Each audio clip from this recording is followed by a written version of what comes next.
Élu, écoute, ce n'est pas une coïncidence. Tu n'as pas trébuché sur ce message par erreur. Le Tout-Puissant, le Seigneur Très-Haut, a désigné cet instant précis pour toi.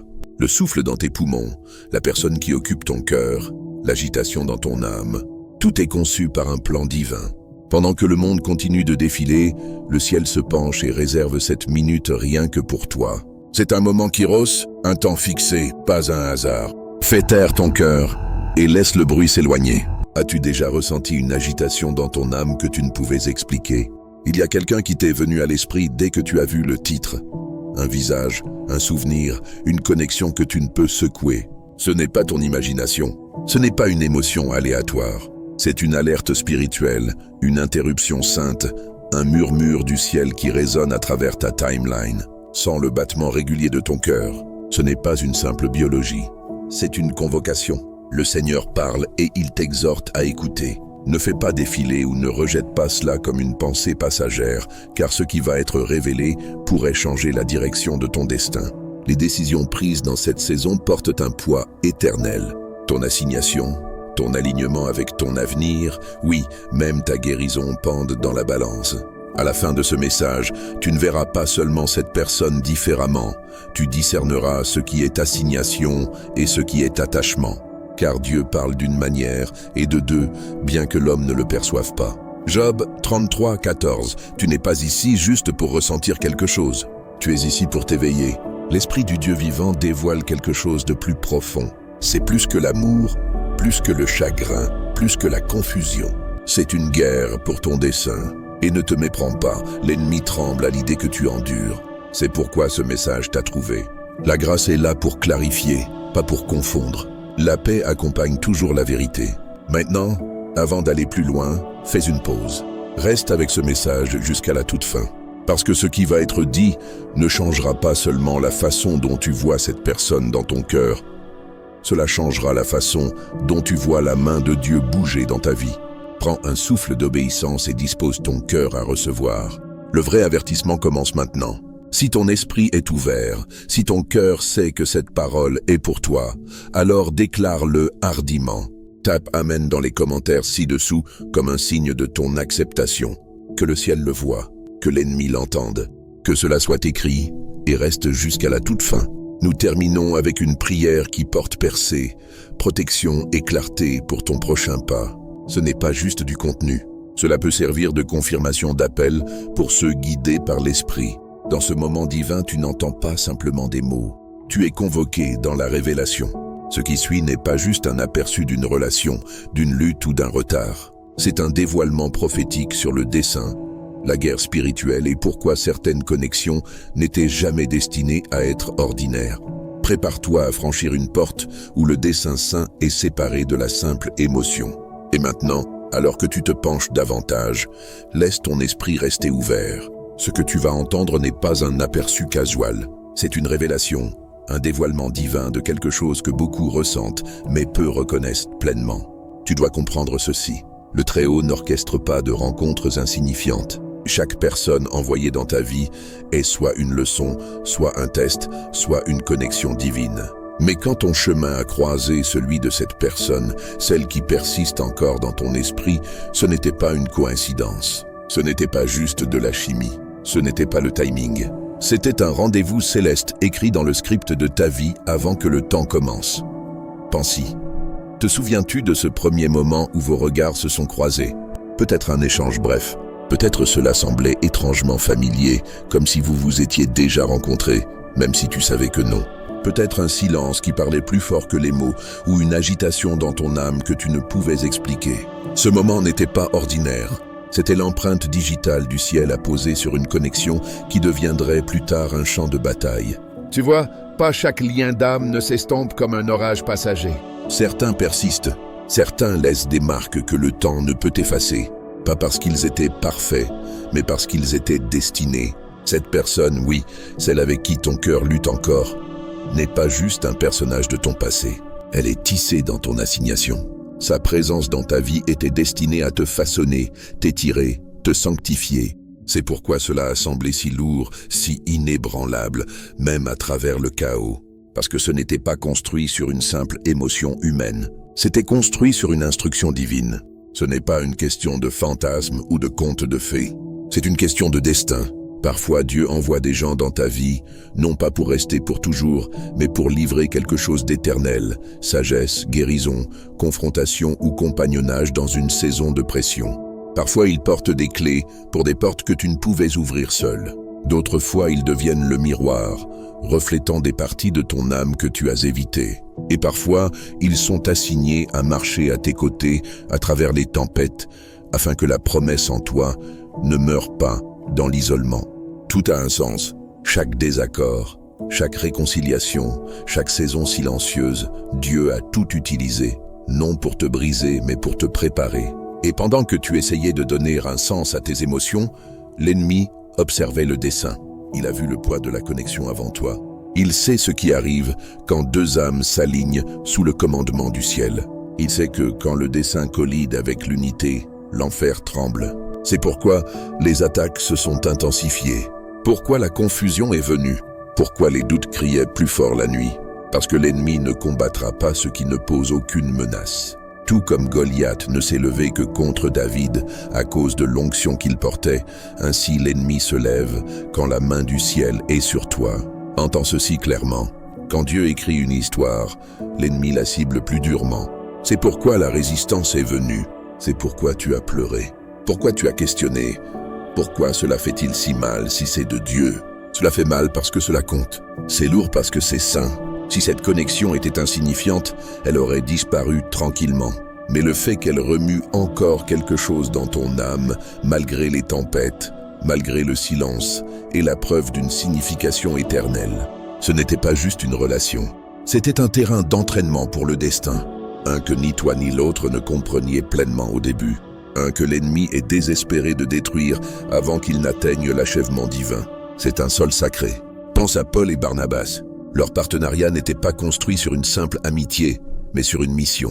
Certaines connexions sont forgées pour le travail du royaume, pas pour le confort. Si Dieu mène, alors tiens bon avec discernement, pas par peur ou fantasme.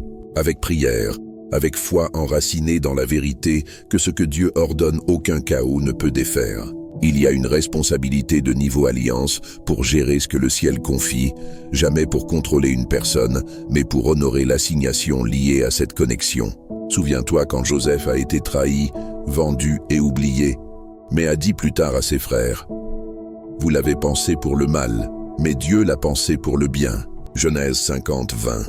C'est le genre d'histoire que Dieu écrit ici. Un renversement divin, un fil rédempteur. Donc si l'ennemi rage, c'est parce que l'histoire n'est pas finie. Tu es plus proche de la clarté que tu ne le penses. Et maintenant, Chosen One, je te laisse avec ceci pour brûler dans ton esprit.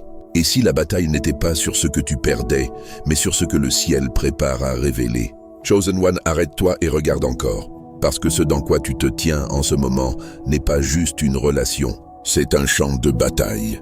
Un que le ciel a marqué et l'enfer a ciblé. Si le Très-Haut s'est donné la peine d'entrelacer ton chemin avec celui de quelqu'un d'autre, oserais-tu traiter cette connexion comme commune?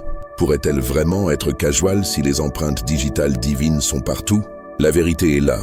Ce que tu vis n'est pas simplement de la tension ou un malentendu. Ce n'est pas une question de différence de personnalité, de mauvaise communication ou de dérive émotionnelle.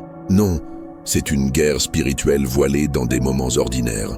L'apôtre Paul écrit dans Éphésiens 6-12 « Car nous ne luttons pas contre la chair et le sang, mais contre les principautés, contre les puissances, contre les dominateurs des ténèbres de ce monde. » Cela signifie que la tension que tu ressens, le poids qui presse contre ta poitrine, cette étrange fatigue que tu ne peux secouer, cela n'origine pas de la personne en face de toi.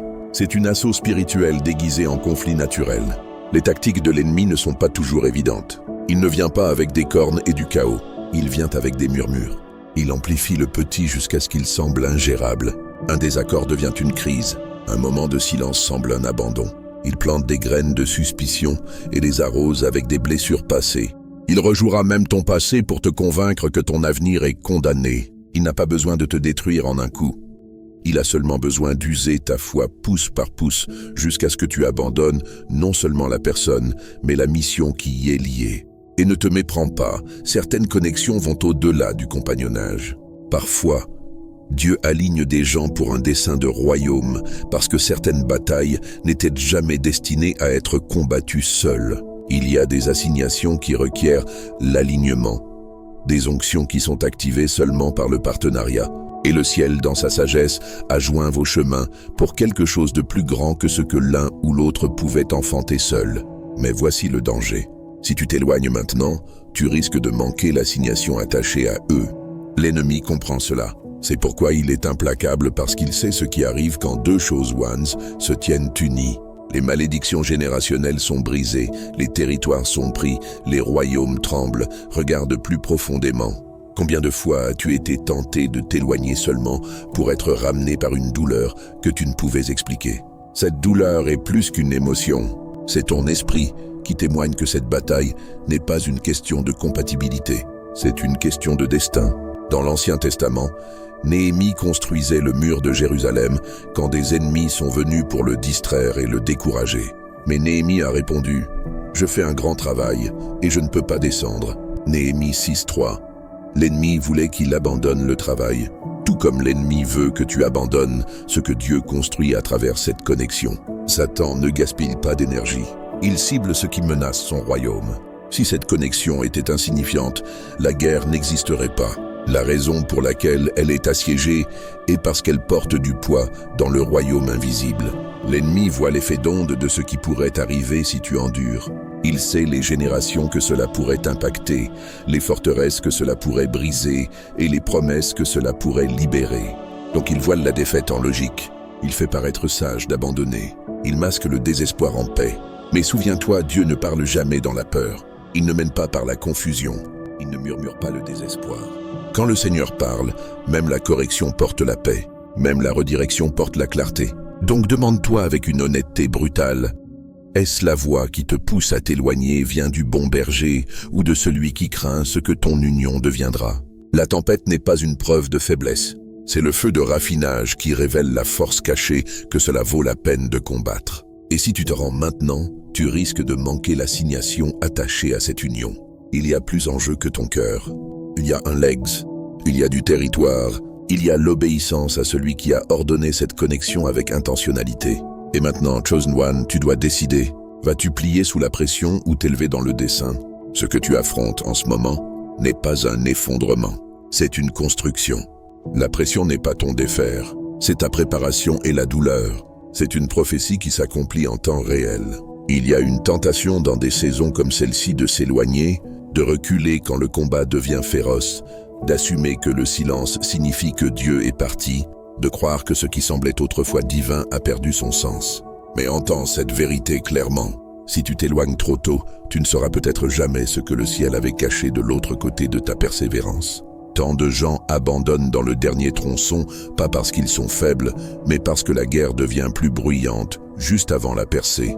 Cette tension que tu ressens, ce n'est pas un drapeau rouge, c'est un signal. Un signal que quelque chose de sacré est proche. L'ennemi ne crie pas quand tu es loin, il hurle quand tu es proche. La résistance n'est pas une preuve que tu as manqué, c'est une confirmation que tu te tiens près de quelque chose de saint élu. Pèse les voix qui te parlent en ce moment. À quelles voix écoutes-tu vraiment? Celle qui t'a formé dans le lieu secret et a écrit chaque page de ta vie avec dessein. Ou la voix de l'accusateur qui sème le doute quand il craint ce que tu vas enfanter, ce fardeau que tu portes, le poids qui semble insupportable, le silence qui coupe plus profondément que les mots, la douleur qui te fait questionner si tout cela en vaut la peine. Rien de cela n'est une preuve d'échec, c'est une preuve de dessein. Tout au long des Écritures, ceux choisis pour la grandeur étaient aussi choisis pour le feu. Il n'y a pas de couronne sans écrasement, il n'y a pas d'élévation sans endurance. Considère Anna, la femme stérile qui a crié à Dieu année après année, mal comprise même par le prêtre lui-même. Sa douleur semblait inutile jusqu'à ce qu'elle enfante Samuel, l'un des plus grands prophètes d'Israël. Son attente n'était pas un déni, c'était un délai divin pour aligner son ventre avec le timing prophétique. Ou Moïse choisit pour mener une nation pourtant cachée pendant 40 ans dans le désert, gardant des moutons. Il a dû se demander, Dieu a-t-il oublié? Mais dans le désert, il a appris la dépendance. Dans l'obscurité, il a découvert l'autorité. Et quand le buisson ardent a enfin appelé son nom, il était prêt. Pas parce qu'il avait du pouvoir, mais parce qu'il avait été traité. Et puis il y avait Esther, une fille orpheline, emportée dans un palais qu'elle n'avait jamais demandé. Mais c'est là, derrière les murs de la royauté, qu'elle a découvert l'assignation que le ciel avait écrite pour elle, pour un temps comme celui-ci. Sa beauté ne l'a pas qualifiée. Sa hardiesse l'a fait. Ce ne sont pas juste des histoires. Ce sont des modèles divins. Des modèles de comment Dieu prépare ses choisis. Pas par la facilité, mais par l'endurance. Pas par les applaudissements, mais par la pression. Donc maintenant, regarde ta propre vie. Le conflit que tu affrontes. La guerre émotionnelle qui n'a pas de sens. La fatigue spirituelle que tu ne peux expliquer. Ce n'est pas aléatoire, c'est du raffinage. C'est la preuve que tu portes quelque chose que l'ennemi craint. L'ennemi n'est pas après ton confort, il est après ton appel. Il ne gaspille pas d'attaque sur ce qui n'a pas d'impact. Il réserve ses flèches les plus acérées pour ce qui menace son royaume. Et si tu as senti le poids augmenter, c'est parce que tu as marché plus près de ce que le ciel est sur le point de libérer à travers toi. C'est pourquoi abandonner n'est pas juste abandonner. C'est renoncer à la moisson qui est déjà en mouvement.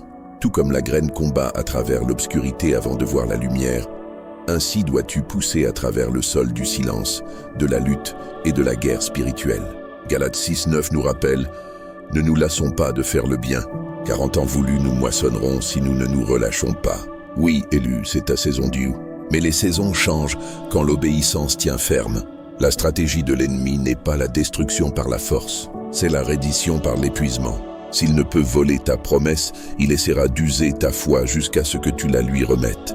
Ne le laisse pas. Laisse ton cœur se souvenir de ce que tes yeux ne peuvent encore voir.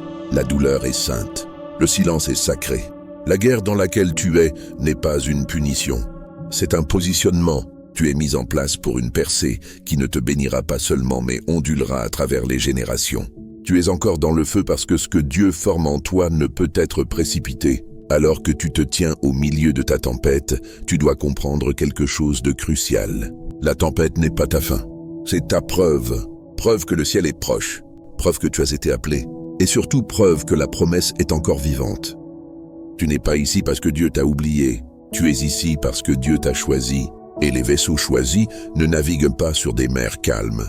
Ils sont appelés à travers des vents qui testent la structure de leur âme. L'intensité que tu ressens en ce moment, la pression, le silence, la fatigue émotionnelle, ce n'est pas une preuve de l'absence de Dieu. C'est la confirmation que tu es plus proche que jamais. Il fait toujours plus sombre avant que la lumière perce. Quand Pharaon a serré son emprise, c'était parce que la délivrance était à la porte.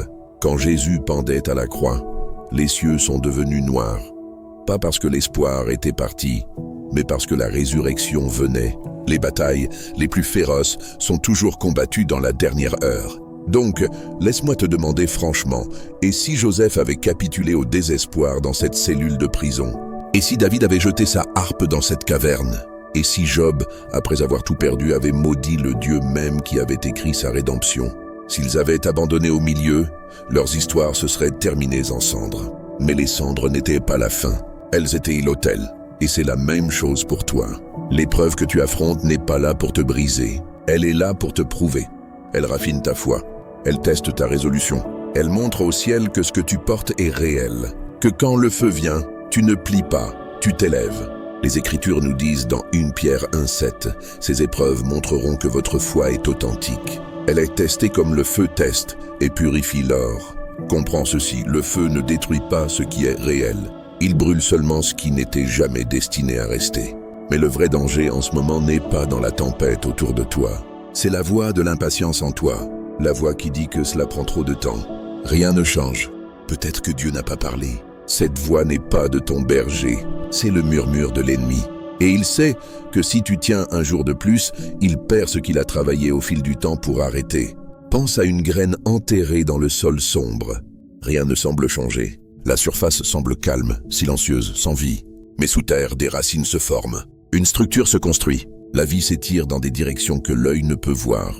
Et si tu déterres cette graine juste parce que tu es fatigué d'attendre, tu n'interromps pas seulement le processus. Tu tues la promesse élue. C'est là que beaucoup tombent. Ils abandonnent le champ trop tôt. Ils s'éloignent non parce que la promesse a échoué, mais parce qu'ils ont confondu le silence avec l'abandon.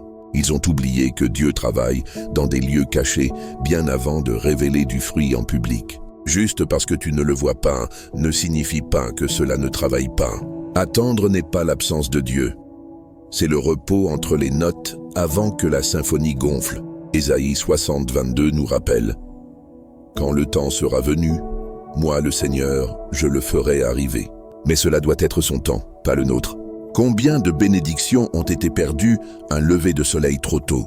Combien de miracles ont été enterrés sous l'impatience? Tu pourrais te tenir dans la salle d'attente de ta percée, mais si tu sors maintenant, tu ne sauras jamais à quel point tu étais proche. Regarde en arrière un moment. Rappelle-toi les fois où tu as presque abandonné, mais ne l'as pas fait. Et puis Dieu a bougé. Ce n'étaient pas des coïncidences. C'étaient des modèles. Preuve que ceux qui endurent voient de la moisson. Cette douleur n'est pas la mort. C'est le travail avant l'accouchement. C'est la dernière contraction avant la délivrance. Et l'ennemi ne t'attaque pas parce que tu es faible. Il t'attaque parce que tu es enceinte de promesses. Tu n'as pas été choisi pour abandonner. Tu as été choisi pour porter cela jusqu'au bout. Tu as été choisi pour attendre quand cela fait mal, pour croire quand c'est silencieux, pour faire confiance quand la preuve n'est pas encore visible. Ne remets pas ton avenir pour un moment de soulagement émotionnel. Ne laisse pas une tempête temporaire effacer un appel éternel. Et ainsi, alors que nous avançons, laisse cette question percer à travers le bruit, la fatigue, le doute. Si demain était le jour où tout changeait, voudrais-tu vraiment tout jeter ce soir? Parce que Chosen One, maintenant que tu comprends le poids de cette connexion et la raison pour laquelle la bataille a fait rage si férocement, il est temps d'apprendre comment combattre. Maintenant que tu comprends ce que tu portes et pourquoi la bataille a été si intense, il est temps de t'élever. Pas en panique, mais en dessein.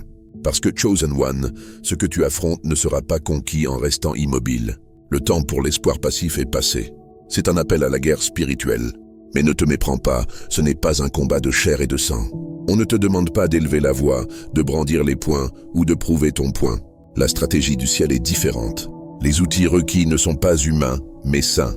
Et la victoire appartient non au plus bruyant, mais à celui qui sait comment guerroyer dans l'esprit.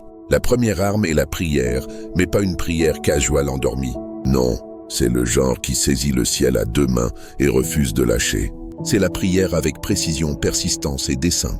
Appelle leur nom devant le trône, prononce des bénédictions sur celui avec qui ton cœur lutte. Au lieu de répéter les problèmes, déclare les promesses. Au lieu de cycler à travers les peurs, libère la foi. Parle paix sur la confusion, parle clarté sur le chaos, parle vie là où l'ennemi a murmuré la mort. Proverbe 18, 21 nous dit « La langue a le pouvoir de vie et de mort. Tu décides de l'atmosphère que tu crées. » Et quand tu choisis de parler ce que Dieu dit, même quand les émotions sont hautes, tu construis ce que l'ennemi a essayé de démolir. Deuxièmement, résiste à l'envie de combattre avec des mots. Les arguments peuvent sembler satisfaisants un moment, mais ils ne portent aucun poids éternel. Éphésiens 4, 29 exhorte « Qu'aucune parole malsaine ne sorte de votre bouche, mais seulement ce qui est utile pour édifier les autres. » Parfois le silence est plus fort que n'importe quelle réplique. Quand tu t'agenouilles en intercession plutôt que de crier en frustration, tu deviens un vaisseau d'autorité divine. L'ennemi n'est pas ébranlé par ton volume, il tremble à ton obéissance. Troisièmement, tu dois faire confiance au timing de Dieu, même quand cela semble que rien ne bouge. Le silence est le repos du ciel entre les notes avant que la symphonie gonfle. C'est le ciel qui orchestre des détails au-delà de ta vue. Comme un compositeur habile qui fait une pause avant le crescendo, Dieu attend jusqu'au moment désigné pour libérer ce qui a été préparé. Psaume 27, 14 dit « Attends le Seigneur, sois fort et que ton cœur prenne courage. Attends le Seigneur. » Attendre n'est pas une faiblesse, c'est une guerre déguisée en immobilité. Et quand tu attends avec foi, tu déclares que le timeline de Dieu est plus parfait que ton urgence propre. Mais voici ce qui doit brûler dans ton esprit. Tu ne combats pas seul. Le Seigneur des armées, le commandant des armées d'anges, n'est pas distant. Il est présent, engagé, actif. Romains 8, 37 promet. Dans toutes ces choses, nous sommes plus que vainqueurs par celui qui nous a aimés. Chaque fois que tu choisis de bénir au lieu de maudire, d'attendre au lieu de te demander, d'intercéder au lieu d'interférer, tu t'alignes avec cette armée divine. Et maintenant, demande-toi ceci. Quel genre de legs veux-je laisser? Sera-ce une histoire de reddition? Un conte de s'éloigner trop tôt? Ou sera-ce le témoignage d'un guerrier? Un qui s'est tenu quand tout criait quitte? Un qui a cru qu'en croire semblait fou? Un qui a combattu avec foi jusqu'à ce que l'impossible s'incline au nom du Seigneur. Le choix est dans tes mains et les armes aussi. Chaque fois que tu pries, tu frappes l'ennemi. Chaque fois que tu bénis, tu plantes les graines de restauration. Chaque fois que tu attends avec confiance, tu t'élèves en puissance. L'ennemi ne peut contrefaire. Élu, ce n'est pas ta fin. Ce n'est pas ton échec. Ce n'est pas ta tombe. C'est ton terrain d'épreuve, ton passage, ta porte vers la chose même que Dieu a préparée derrière le voile. Et maintenant, alors que la poussière se dépose et que ton esprit commence à voir plus clairement, tiens-toi à cette vérité. Le poids de la guerre ne révèle que le poids de ce qui vient. Maintenant que l'image complète a été posée devant toi, maintenant que tu as vu la raison du poids, de la guerre, du silence et de la tension surnaturelle, tu dois marcher en avant avec de nouveaux yeux. Ce message n'était pas destiné à remuer l'émotion seule. Il était destiné à activer l'obéissance. La douleur que tu as portée n'était jamais aléatoire. C'était la marque de la préparation divine. La connexion qui ne te libère pas n'est pas un piège. C'est un fil dans la plus grande tapisserie de ton appel. Et la bataille qui a fait rage si implacablement autour de ta vie n'est pas parce que tu perds, c'est parce que tu es dangereusement proche de la victoire.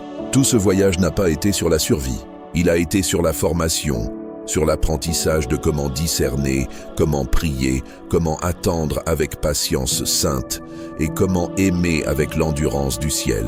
Donc maintenant, prends ce que tu as entendu et applique-le dans ta vie quotidienne. Sois intentionnel. Lève-toi tôt et intercède. Parle des mots de vie sur des endroits morts. Résiste à la tentation de combattre avec la chair. Jeûne de plainte et nourris ta foi à la place. Journalise ton processus. Bénis ceux qui ne comprennent pas ton voyage. Et surtout, reste dans le lieu secret parce que c'est là que ta force est forgée. Tu n'attends pas que Dieu bouge. Dieu attend que tu te tiennes pleinement dans qui il t'a appelé à être.